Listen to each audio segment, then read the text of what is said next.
Mislim da bi trebalo da se neka odluka drugačija očekuje, nažalost.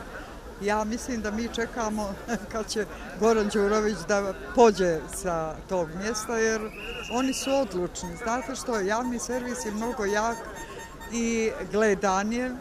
Ako on ne bude nezavisan i ako bude partijski obojen, onda nemamo čemu da se nadamo.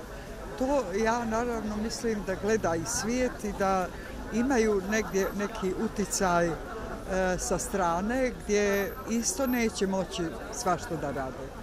Do sad je nekako, da kažem, išlo uzlaznom linijom, javni servis se popravljao, imao je dobre emisije.